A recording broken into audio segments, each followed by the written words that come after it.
What would you do if you rode into a town with nothing but a saddle blanket and the clothes on your back, and a stranger handed you the deed to a broken-down farm for free, laughing as he did it? That is what happened to a 20-year-old girl named Lucy Boone the summer she came into Dry Creek. Everyone in that dusty valley said the place was cursed, worthless, a punishment more than a gift. But what she would uncover near that old barn, buried in the hard red dirt, would change the story every one of them thought they knew. Settle in. Pour something warm. Let us know where you're watching from. And stay close, because the wind on the ridge is already turning. Lucy Boone came into Dry Creek on foot in the last hour before sundown, leading a bay gelding whose ribs showed through his dusty coat like the staves of an old barrel. She was thin herself, thin in a way that could not be hidden by the loose gray dress or the man's canvas coat she had cinched at the waist with a length of rope. Her boots were split at the toe. Her braid, the color of wheat left too long in the sun, hung heavy down her back. Under the shadow of her broad hat, her eyes were the pale, careful eyes of a person who had learned to watch for weather in every face she passed. 2 years she had drifted. 2 years since her father had lost the little house outside Bakersfield to a note he could not pay, and the county men had come with paper and told her, at 18, that there was no room for her in the arrangement. Her father had gone west with a work crew and never written. Her mother had been in the churchyard longer than that. Lucy had gone from a laundry in one town to a kitchen in another, from a hayloft to a wagon seat, from a bunk in a shearing shed to the open road when the shearing was done. She had learned to sleep sitting up. She had learned that a girl alone was a question every stranger felt free to answer for her. Dry Creek did not look like an answer. It looked like a row of leaning storefronts strung along a rutted street. A livery, a saloon with its doors flung open on the heat. A church whose white paint had gone the color of bone. Men on the boardwalk turned to watch her pass, and their eyes were the eyes she had grown used to. Not unkind, exactly, only measuring, the way a man measures a stray dog to see whether it will bite or beg. She did neither. She led the bay to the water trough at the end of the street, let him drink, and rested her hand on his warm neck while she thought about what came next. She had $2 and a folded letter in her pocket. The letter was from a woman she had worked for one winter, a woman who had told her that in Dry Creek there was land no one wanted, and a girl with strong hands and no fear of quiet might do worse than to ask after it. Lucy had ridden 4 days to ask. The bay lifted his head. Water dripped from his muzzle onto the dust. He blew softly through his nose, as if he too were considering the town. She had bought him for $8 from a farrier who was going to shoot him, and she had named him Amos after a preacher who had once given her a loaf of bread without asking anything back.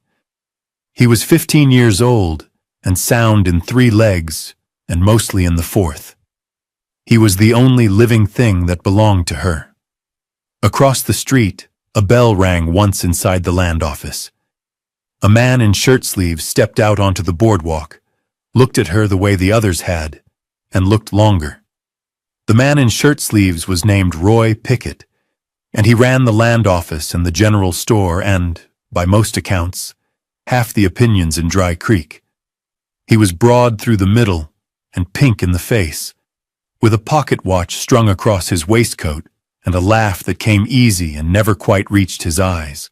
When Lucy crossed the street and asked, in the quiet, level voice she had trained herself to use with strange men, whether there was any land in the valley a person might come by cheap, Roy Pickett laughed that laugh.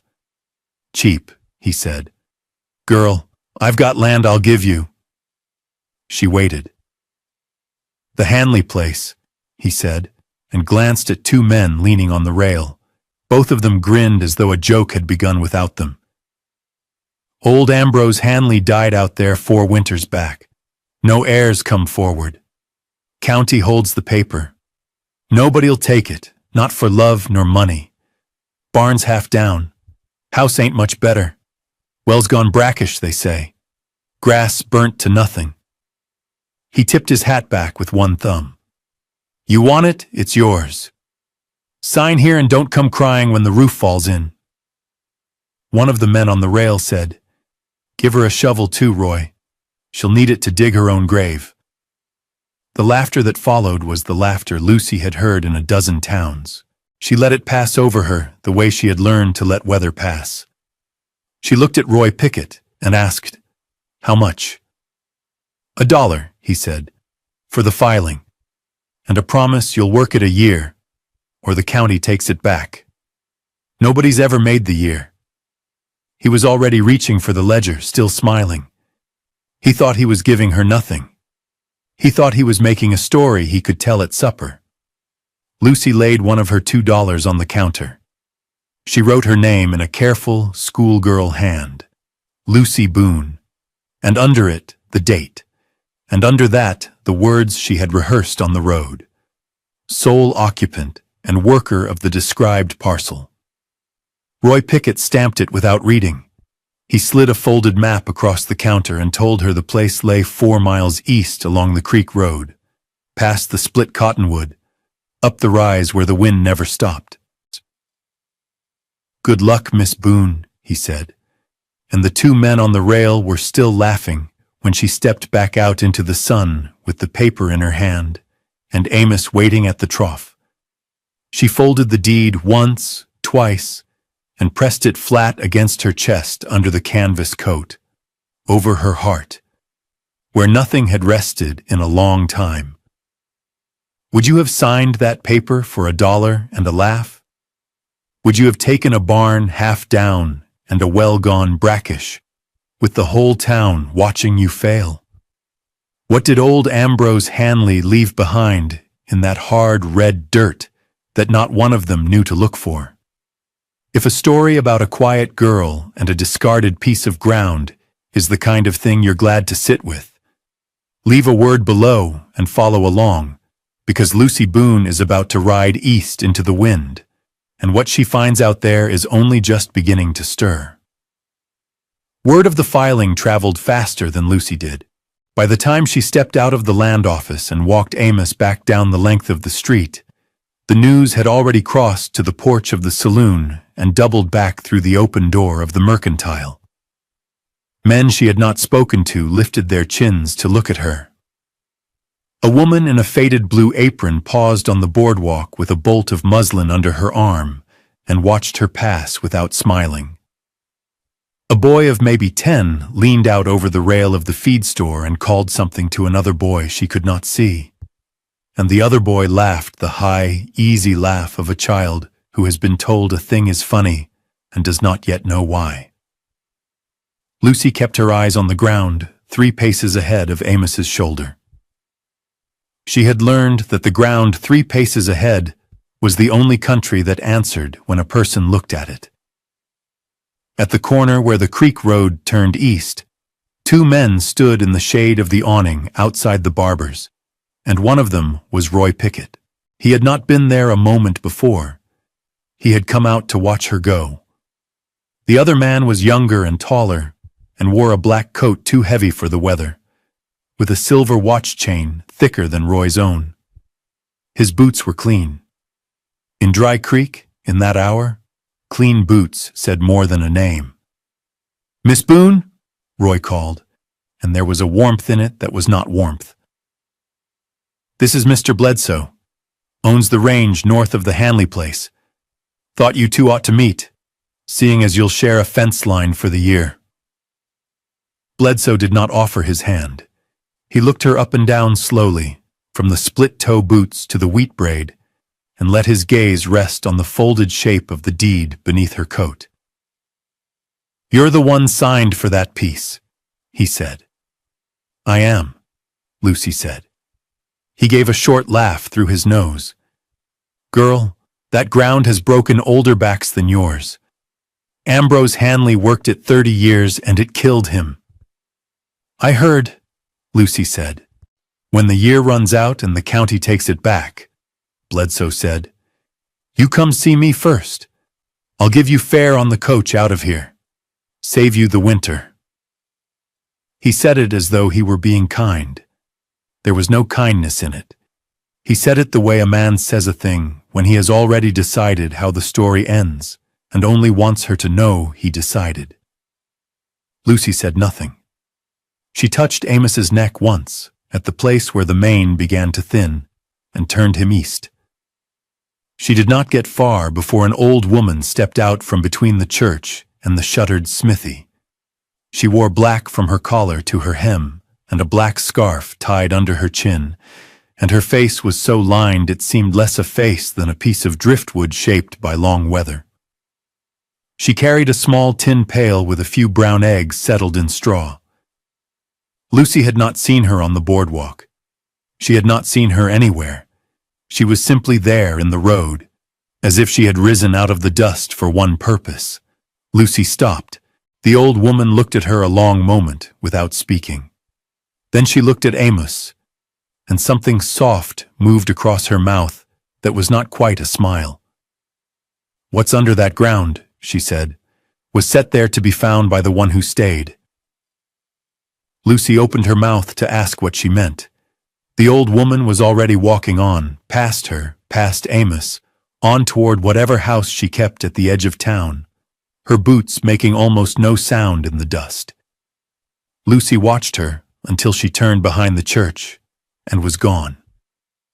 The words settled somewhere below Lucy's ribs, folded and put away, the way one puts away a thing that has no place yet but will. She clicked her tongue at Amos and started east. The creek road ran straight for a mile out of Dry Creek and then began to bend with the water. The creek itself was low, a thin brown ribbon between pale banks, cottonwoods leaning over it in tired rows. The sun had gone from gold to bronze, and the shadows of the fence posts stretched long across the wagon ruts. Amos walked slowly, and Lucy walked beside him.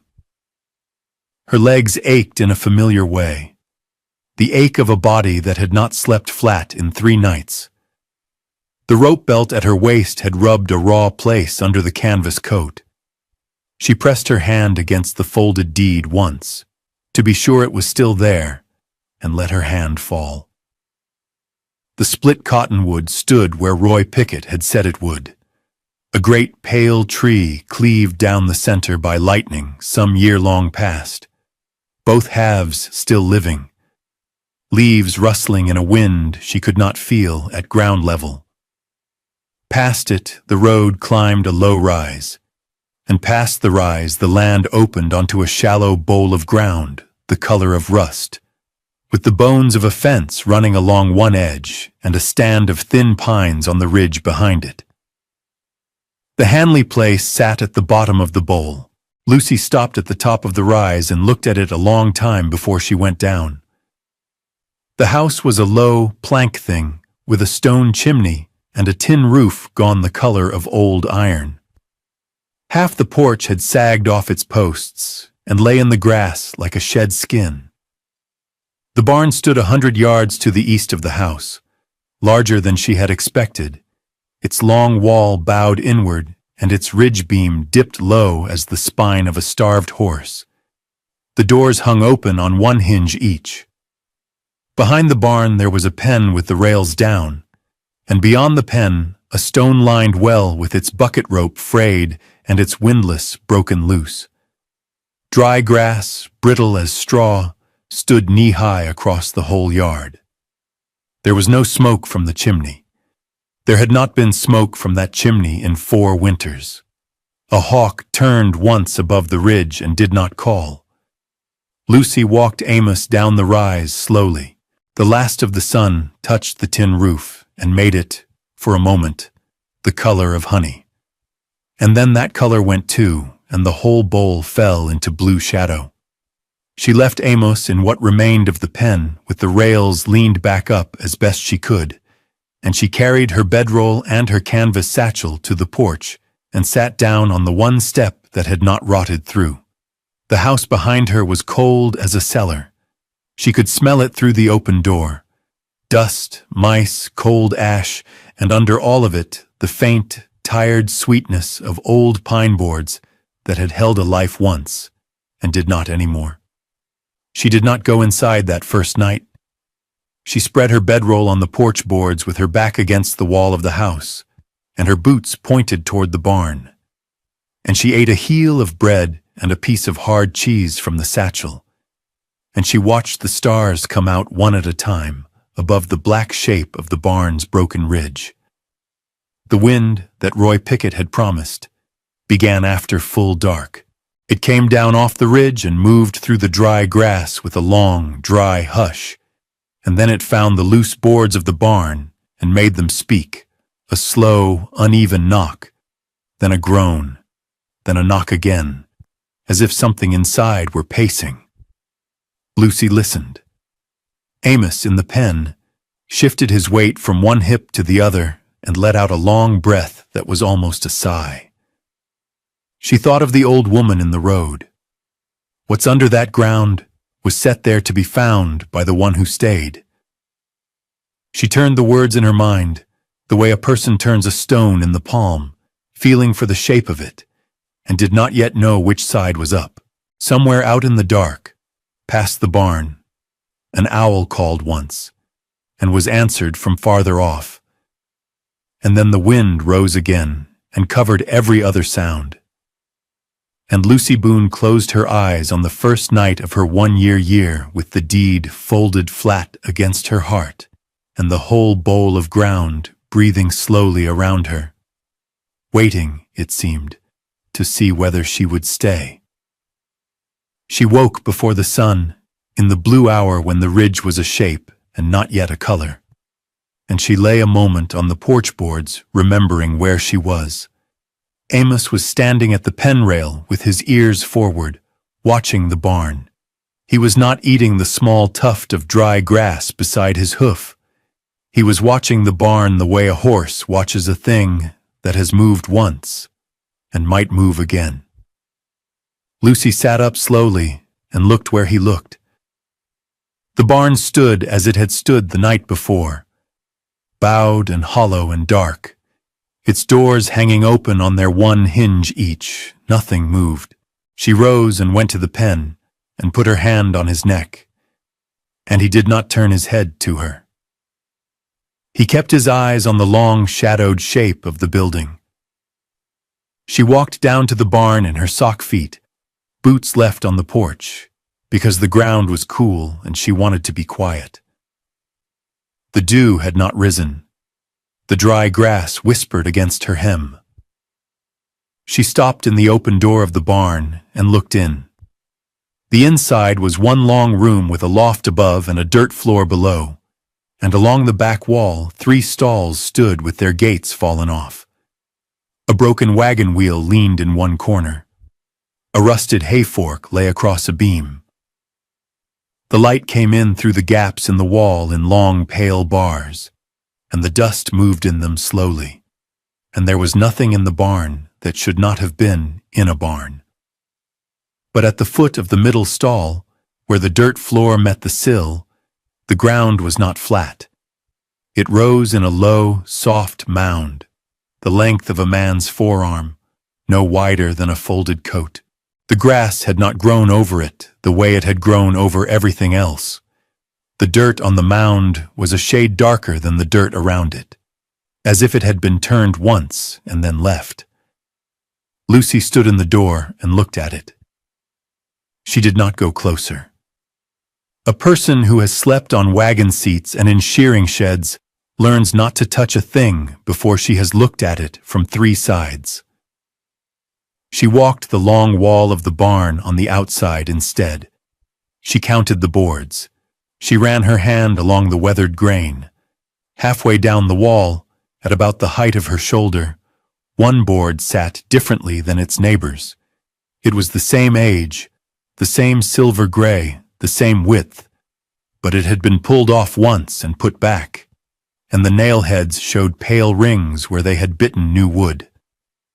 Above that board, cut into the beam that ran along the top of the wall, was a mark.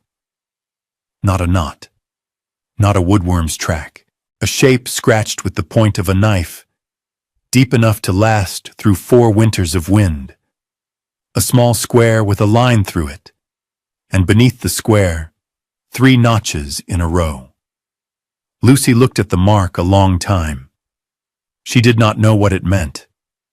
She knew only that a man does not carve a sign into his own barn beam for no reason, and that a board pulled and put back has held something between the pulling and the putting. She stepped away from the wall and looked back at the barn as a whole, and it seemed to her a different building than it had been the night before.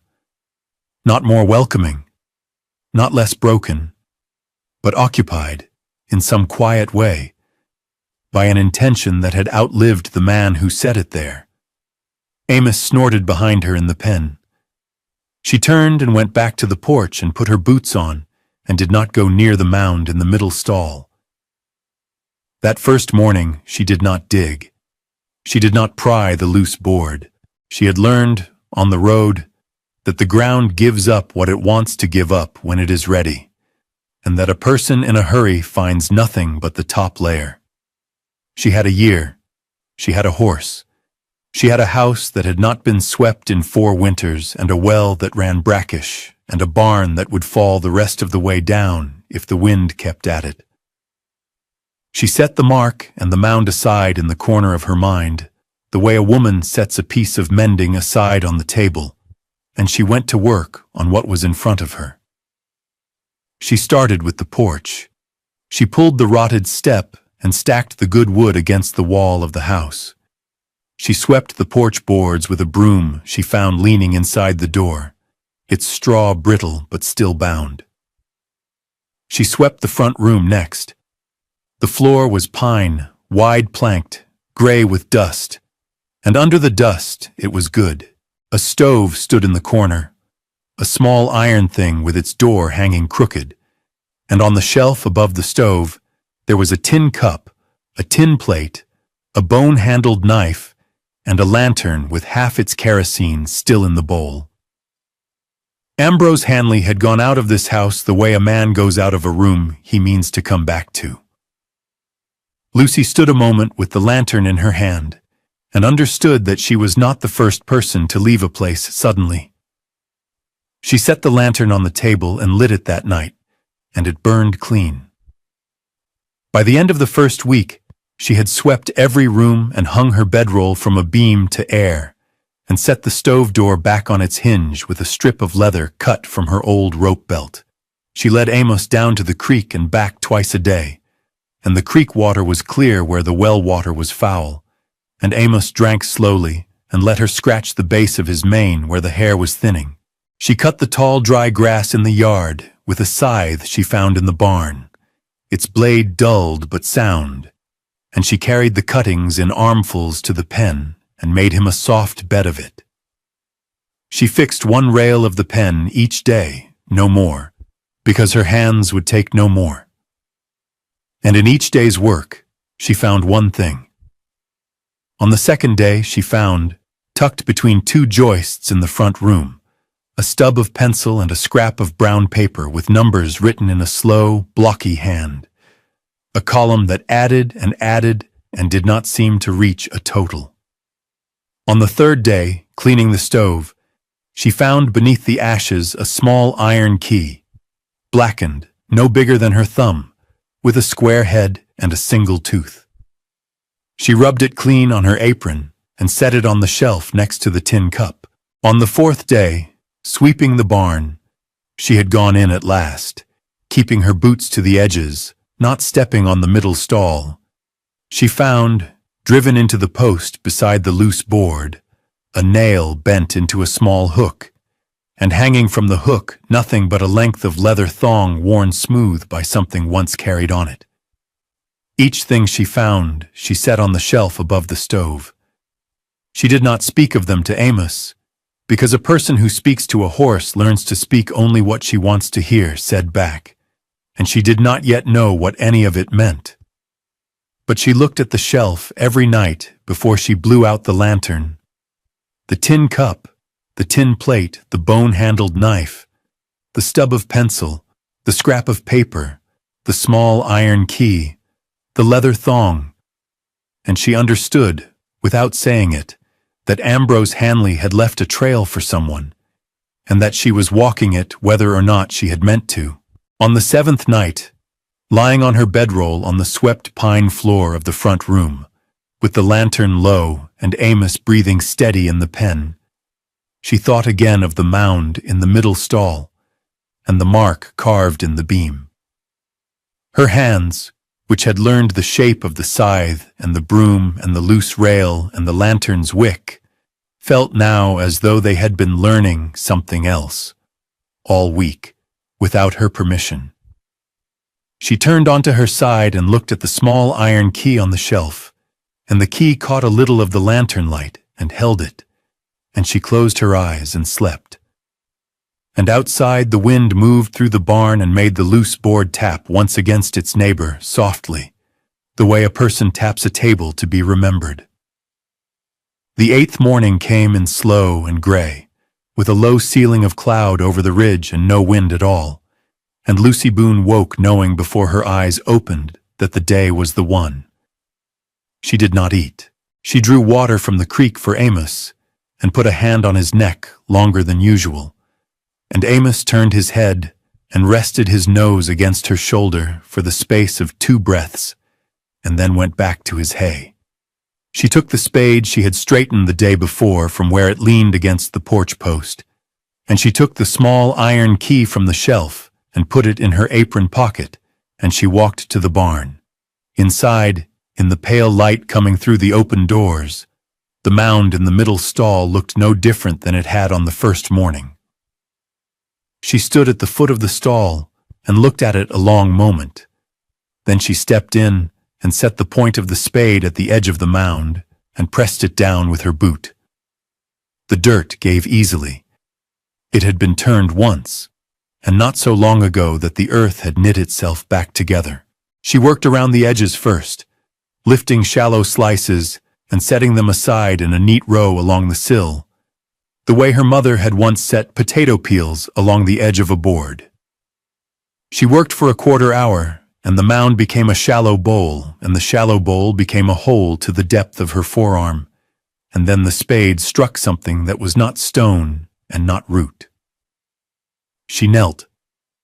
She set the spade aside and worked with her hands, brushing the dirt from the top of what she had struck.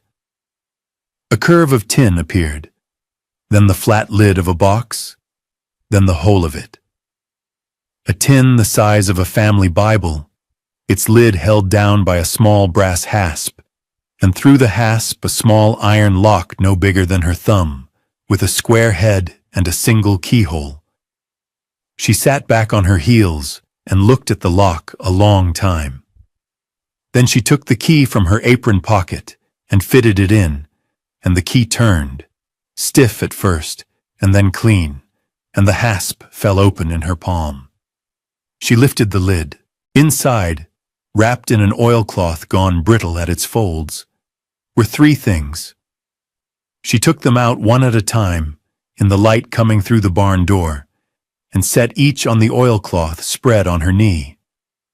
The first was a leather pouch, closed with a drawstring, and inside the pouch were 22 coins, gold small, each one the weight of a musket ball, dulled by their years underground, but still catching the gray light and giving it back warmer. The second was a folded paper, thick, with the county seal pressed into its wax, and on the outside in the same slow, blocky hand that had written the numbers on the brown scrap. 3 words, for the stayer. The third was a small book, cloth-bound, its spine cracked, its pages soft with damp but still legible, and on its first page, written in that same hand, the words, Ambrose Hanley, his account, being a true record of this ground and what is owed upon it. Lucy sat in the stall with the 3 things on her knee, and for a long while she did not read and did not count. She looked at the barn wall opposite her, at the loose board and the mark above it, the small square with the line through it, the 3 notches. And she saw now that the square was the tin, and the line through it was the key, and the 3 notches were 3 things, and that Ambrose Hadley had left a map on his own wall for a person he did not know and had trusted to arrive. She opened the folded paper first. It was a deed.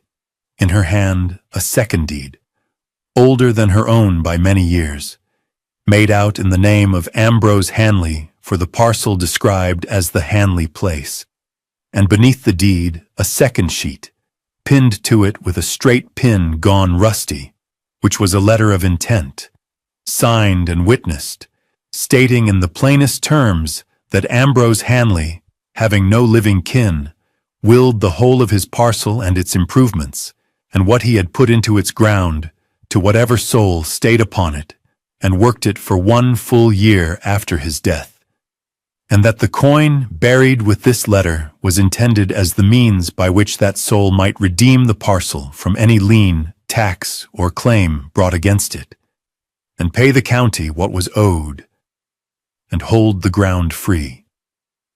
Lucy read it twice. Then she opened the book. The book was a ledger of the ground, what he had planted, what had grown, what had failed, which years the creek had run low and which it had run high, where the good soil lay and where the ground turned to clay, which of the pines on the ridge would give a straight beam and which were rotten at the heart. It was 30 years of a man's attention to one piece of earth, written slowly, without flourish, in the hand of a person who meant to be understood. On the last page, dated in the 4th winter past, was a single line. The lien is Bledsoe's paper, and it is not lawful. He was told. He did not listen. The ground is for the one who stays. Lucy closed the book. She put it back in the tin, and the pouch of coins, and the deed, and the letter, and she closed the lid and turned the key and put the key in her apron pocket. She lifted the tin out of the hole and carried it, cradled against her chest under her canvas coat, the way she had carried her own folded deed on the first day, back to the house. She set it on the pine floor of the front room, in the corner by the stove where the wall was soundest. She did not put it on the shelf. The shelf was for the small found things. The tin was the thing they had been leading to. She stood a long moment with her hand flat on the lid. Outside, without any warning, the wind that had been absent all morning began, low at first through the grass, and then rising, and the gray ceiling of cloud came down on the ridge and folded over it, and started east across the valley toward the house. By mid-afternoon, the sky over the Hadley place had gone the color of a bruise, and the pines on the ridge were bent in one long line, and the first hard drops of rain struck the tin roof like buckshot. Lucy had brought Amos into the barn and tied him in the far stall away from the middle one, and she had shut the barn doors with a length of wire threaded through the 2 hinges where the latches had gone. She had wedged the loose board back into the wall with a wooden peg. She had brought her bedroll inside the house and stoked the stove with the split porch wood, and she had set the tin on the floor beside her and covered it with her canvas coat. The storm came down on the valley with the whole weight of the season behind it. Rain sheeted off the tin roof in ropes. The wind found every loose thing on the place and rattled it. A shutter she had not yet mended banged against the outside of the house until she went out into the rain and tied it flat with a length of leather thong. She stood on the porch a moment in the wet, looking east through the gray toward the barn, and she saw a shape moving on the creek road, low and stumbling, coming down the rise. She thought it was a calf at first, blown from Bledsoe's range. Then she saw it was a woman. Lucy went out into the storm without her coat, because her coat was over the tin. She met the woman halfway between the porch and the road. The woman was thin, older than Lucy, but not old, her hair plastered to her face, her dress heavy with rain. one arm around a small boy of perhaps 4, whose face was pressed into her side. Behind her, no wagon, no horse, only her own 2 feet, and the boy's. "Please," the woman said. Her voice was small in the wind. Lucy did not answer. She took the boy from the woman's arm and settled him against her own hip, and she took the woman's elbow in her free hand and turned her toward the house, and the 3 of them went up the porch step together and through the door. Inside, Lucy set the boy on her bedroll by the stove and put a blanket around him. The woman stood in the middle of the room, dripping and shaking, and Lucy pulled the second blanket from the peg and put it around her shoulders and steered her to the stove. She did not ask any questions.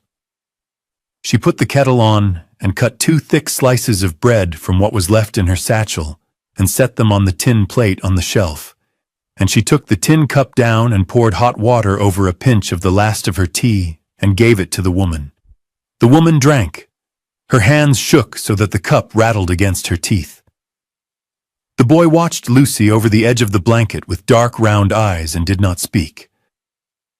"My husband," the woman said, after a long time.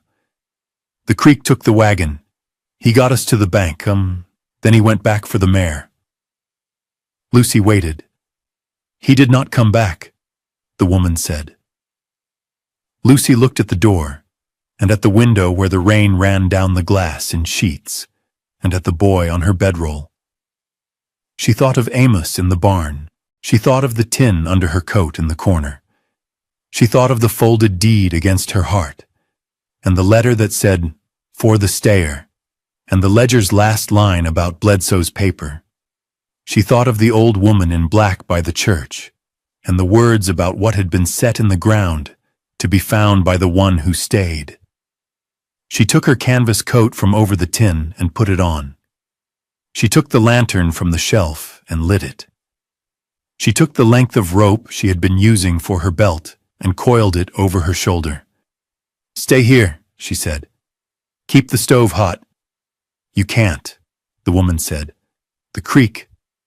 "I know the creek," Lucy said, though she had known it only a week. "Bar the door behind me." She went out into the storm. The rain came at her sideways off the ridge. Lucy Boone bent her head under the brim of her hat and followed the creek road with the lantern held low, the light making a small yellow pool that the wind kept trying to blow out. The creek had jumped its bank in 2 places she could see, and a third she could only hear.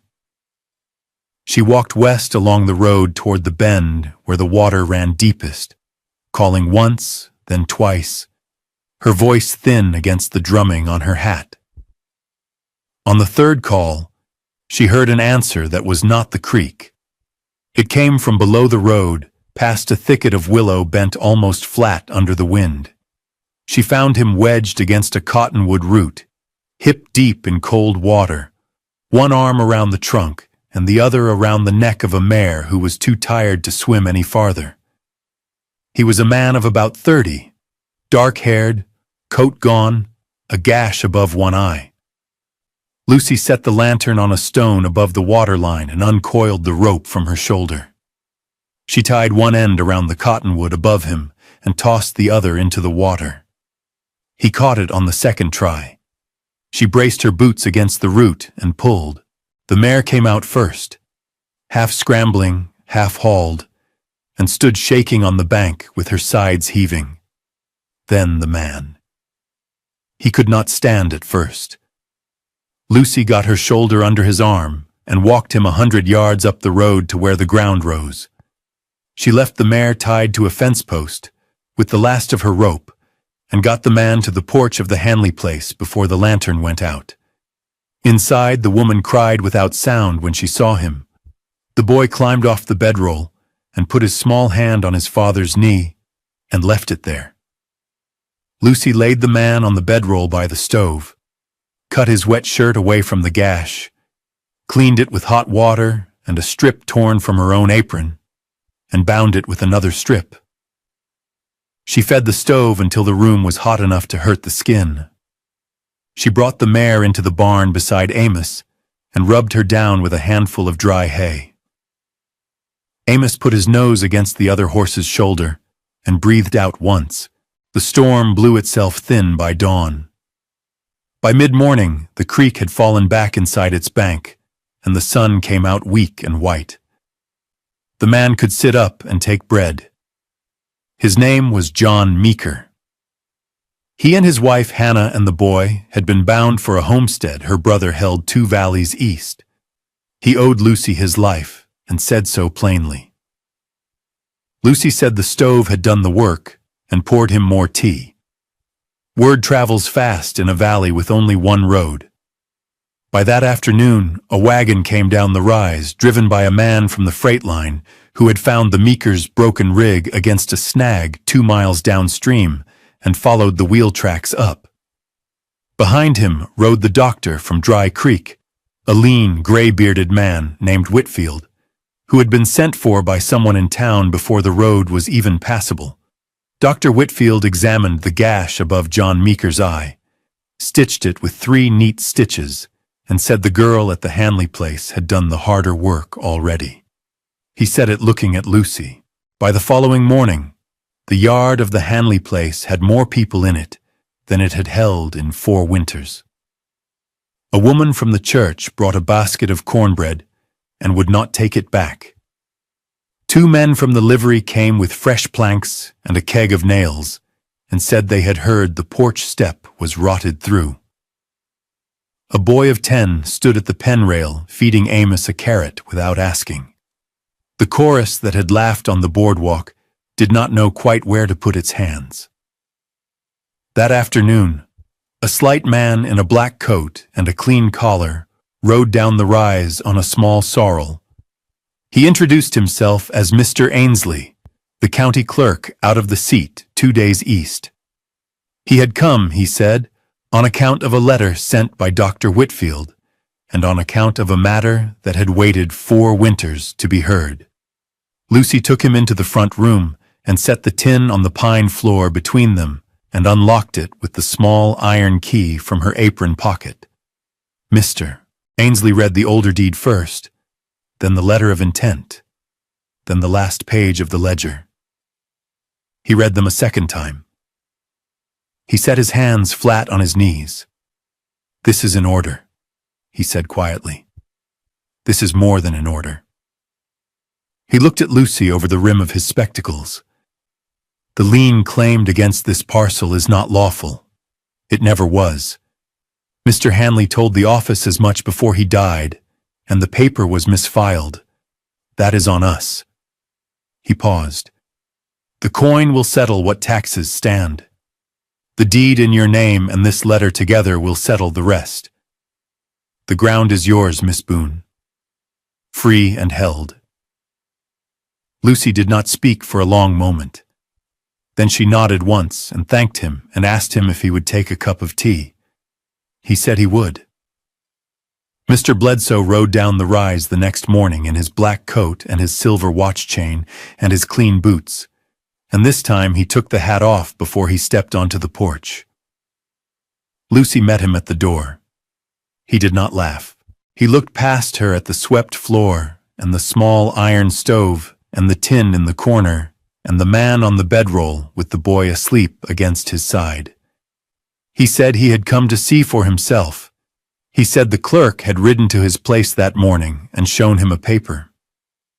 He said the paper spoke plainly, and he had no quarrel with it. His voice was not the voice it had been outside the barber's. "Miss Boone," he said, "I misjudged the ground, and the one on it." Lucy did not answer at once. Then she said, "The ground kept its own counsel." Bledsoe put his hat back on and rode up the rise, and did not come down it again except once, weeks later. With a gift of fence wire he sat inside the pen without a word. By the end of that week, the story had traveled the length of the valley and back. The old woman in black came out from behind the church one evening with her tin pail and stood at the edge of Lucy's yard and looked at the barn and at Lucy and said nothing, because she had already said what needed saying. Then she turned and walked back toward town in the dusk. The Meekers stayed 9 days. When John Meeker could ride, they went on east to Hannah's brother's homestead with the mare and a sack of cornbread and a promise to come back through in the spring.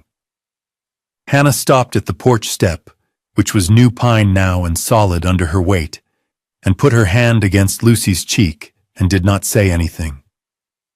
The boy waved from the wagon until the rise hid them. Autumn came slowly to the valley. Lucy Boone paid the county what the ledger said was owed, and Mr. Ainsley brought her a paper stamped and signed that made the Hanley place hers in a way that would hold against any weather. She spent the coin that was left on a milk cow, 100 weight of seed oats, a keg of nails, 2 panes of window glass, and a pair of good gloves.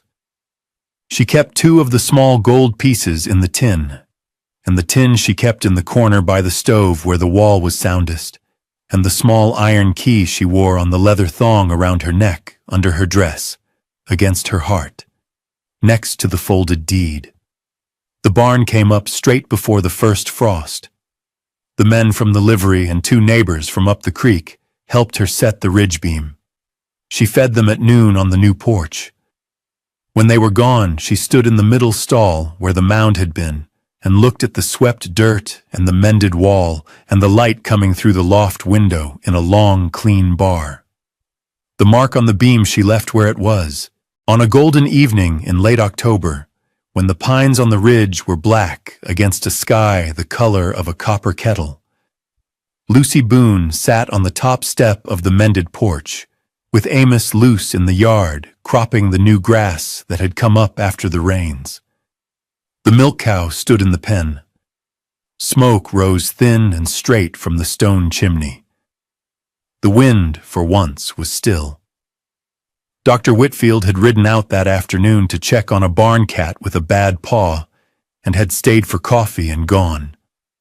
Before he left, standing by his horse with the last of the light on his face, he had asked her what she called the place now that it was hers. She had not answered him then. She had only smiled, because the answer had not come. It came now, sitting on the step with Amos in the yard and the copper sky over the ridge. She said it aloud, softly, to no one and to everything. I did not take a farm, she said. I stayed until it was mine. Amos lifted his head at the sound of her voice, held it a moment, and lowered it again to the grass. The light on the ridge went from copper to rose to a deep blue at the edges of the world. Lucy Boone drew the folded deed from beneath her dress and held it a moment in her hand and put it back against her heart, and the small iron key beside it, warm from her skin.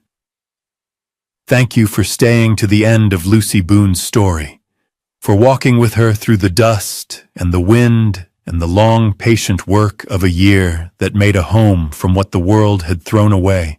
If this quiet return to belonging moved you, leave a like, share a word in the comments where you're listening from, and subscribe so the next story finds you.